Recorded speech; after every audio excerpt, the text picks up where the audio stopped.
క్రైస్తవుడా, దేవుని బిడ్డ, నీ ఆయుష్కాలం ఎప్పుడో తెలియదు, ఎంతవరకు బ్రతుకుతావో తెలియదు, ఎన్ని తినాలి ఈ భూలోకంలో నువ్వు బ్రతుకుతావో తెలియదు. కాబట్టి నీ కుటుంబాన్ని, నీ ఇంటిని చక్కబెట్టు, భక్తి మార్గంలో నడువు, బైబిల్ చదువు, కుటుంబ ప్రార్థన జరిగించు, కుటుంబంలో నిత్యము దేవునికి కీర్తనలు పాడు, స్తుతి ఆరాధన జరగాలి, గృహ కూటాలు జరగాలి.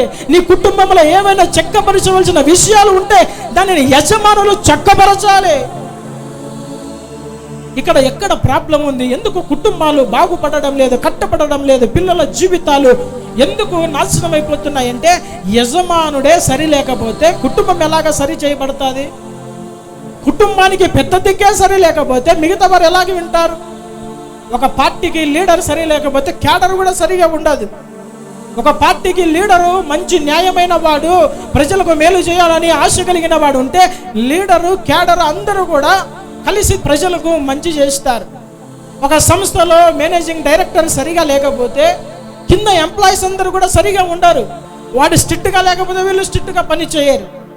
అలాగుననే కుటుంబానికి యజమానులైన వారు పురుషులు సరి అయిన భక్తి కలిగి, సరి అయిన లక్షణములు కలిగి ఉండి తన కుటుంబాన్ని సరి అయిన మార్గంలో నడిపించగలిగితే వారు ఆ మాటలు వింటారు. ఎక్కడ క్రైస్తవ కుటుంబాలు విచ్ఛిన్నమైపోతున్నాయి, ఎక్కడ క్రైస్తవ కుటుంబాలు పడిపోతున్నాయంటే యజమానుడైన వాడు సరి అయిన లక్షణము లేక, సరి అయిన భక్తి లేక, సరి అయిన ప్రవర్తన లేక, సరి అయిన ప్రార్థన జీవితం లేక, సరిగా దేవుని మందిరానికి, దేవుని సన్నిధిని అనుభవించే పరిస్థితి లేకనే తన ఇల్లు, కుటుంబాలు నాశనం అయిపోతున్నాయి.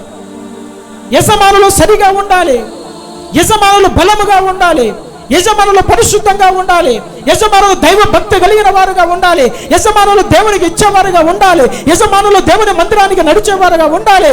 యజమానుడు తన కుటుంబాన్ని గద్దించి, ఖండించి సరి చేయగలిగిన వాడుగా ఉంటేనే కుటుంబం కట్టబడుతుంది. లేదంటే కుటుంబం అంతా కూడా ఏమైపోతుందంటే వాడే సరి లేదు, మేమేం బాగుపడతాం అన్నట్లుగా మార్చబడతారు. జాగ్రత్త తల్లిదండ్రులు, మీ కుటుంబాలు కట్టబడాలి, మీ కుటుంబములు రక్షించబడాలి, మీ ఇల్లులు చక్కపరచబడాలంటే మీరు ఒక తీర్మానం తీసుకోవాలి, బాధ్యత తీసుకోవాలి, భక్తిగా బ్రతకాలి. దేవునికి ఇష్టముగా, యథార్థముగా మీరు ప్రవర్తిస్తే నిన్ను బట్టి నీ కుటుంబము చక్కపరచబడుతుంది. ఆమేన్, హల్లెలూయా.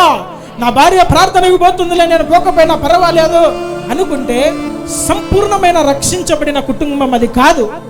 ఆ దినాలలో జైలు అధికారి ఏం చేశాడు? తన ఇంటి వారందరితో కూడా రక్షించబడి సంపూర్ణంగా రక్షణలోకి వచ్చారట.